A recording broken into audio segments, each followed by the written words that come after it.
বন্ধুরা, তাহলে আমরা আজকে স্পোকেন ইংলিশ নিয়ে কিছু কথা বলবো। জানি কথা বলতে অসুবিধা হয়, ইংলিশ বোঝা যায় না, বা চট করে in a spare of a moment কেউ কিছু একটা বলে দিল, সেটা আমরা কিন্তু বুঝতে পারি না কি বলে চলে গেল। আমরা রিপ্লাই দেওয়ার জন্য আমরা ভেবেই যাচ্ছি যে কি উত্তর দেব, কিন্তু বুঝতে পারলাম না কিভাবে দেব। তো এটার জন্য আমাদেরকে স্পোকেন ইংলিশ ভালোভাবে জানতে হবে। কোত্থেকে জানবো? ফার্স্টে ইংলিশ কেন পড়বো আমরা? ইংলিশ পড়লে এমন অনেক ডকুমেন্টস আছে যেগুলো আমরা পড়ে উদ্ধার করতে পারবো। উদ্ধার করা মানে কি, ইন দ্য সেন্স কি, আমরা বুঝতে পারছি কি কেউ কোনো একটা ওয়ার্ড লেখা আছে, সেটার মানেটাই যদি না বুঝতে পারলাম, তাহলে তো আমরা তো কি করে সলভ আউট করব? বা কোনো একটা প্রবলেম আছে, প্রবলেমের জন্য এতগুলো ডকুমেন্টস আছে, সেই ডকুমেন্টসগুলো পড়ছি কিন্তু বুঝতে আখিরে কিছুই পারছি না যে কি ব্যাপারটা, বৃত্তান্তটা কি হচ্ছে। যেমন বাংলা তো আমাদের পুরো সড়গড় একদম, কিন্তু ইংলিশ আমরা বলতে গেলেই কি বলবো বুঝতে পারছি না, পড়ে তো কিছুই বুঝলাম না, কিভাবে এটা সলভ আউট করবো? তো সেটার জন্য আমাদের ফোকাস ফার্স্টে আমাদেরকে ওয়ার্ডসে করতে হবে। আসছে কোথা থেকে, সাউন্ডগুলো হচ্ছে কিভাবে, ক্রিয়েট কিভাবে হচ্ছে, সেইটা আমাদেরকে একটু দেখতে হবে। তো চলো বন্ধুরা, একটু জানা যাক কিভাবে আমরা ইংলিশকে জানতে পারি। চলো শুরু করছি তাহলে। তো দেখো, আমাদের ইংলিশে 26 লেটার্স হয় টোটাল। তার মধ্যে আমরা সবাই জানি 5 ভাওয়েলস থাকে, AEIOU। তো আর বাকি 21 যে লেটার্সগুলো আছে সেগুলো হচ্ছে কনসোনেন্টস।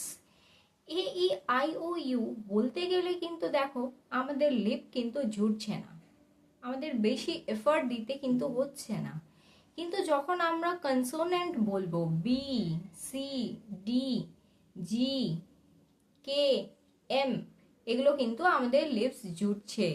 এগুলো দিয়ে মানে যেমন বাংলাতে হয় না যে কি স্বরবর্ণ ব্যঞ্জন বর্ণ, ঠিক সেরকমই AEIOU এর দ্বারা আমরা স্বর ক্রিয়েট করতে পারি, মানে সাউন্ড আসছে, আর কনসোনেন্টের হেল্প নিয়ে সেটা একটা ওয়ার্ড তৈরি হয়ে যাচ্ছে। তো এইগুলো জানাটা খুব ইম্পর্টেন্ট। যেমন PUT পুড হয়, BUT বুড হয় না, বাট হয় কিন্তু, ঠিক আছে। CALL কল হয়, FALL ফল হয়।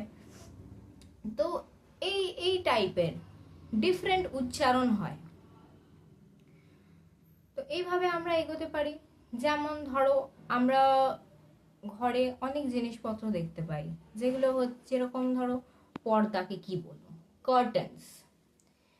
অথবা আমরা যেই বালিশে শুচ্ছি সেটাকে বলবো পিলো। আর যেগুলো সোফায় রাখা থাকে, যেই বালিশগুলো, সেগুলোকে আমরা বলি কুশনস। সোফার সামনে থাকে সেন্টার টেবিল, সেটার উপরে থাকে ট্রে, তার উপর থাকে cup of tea. Cup and saucer মানে হচ্ছে কাপ আর ডিশ, অনেক কিছু আছে। তো তোমরা এনরোল করতে পারো রাধাকৃষ্ণ একাডেমির জন্য, সেখান থেকে তোমরা ফ্রি ক্লাসেস স্পোকেন ইংলিশের জন্য খুব ইজিলি পেয়ে যাবে, আর নতুন নতুন ভাবে ইংলিশ শিখতে পারবে। Thank you.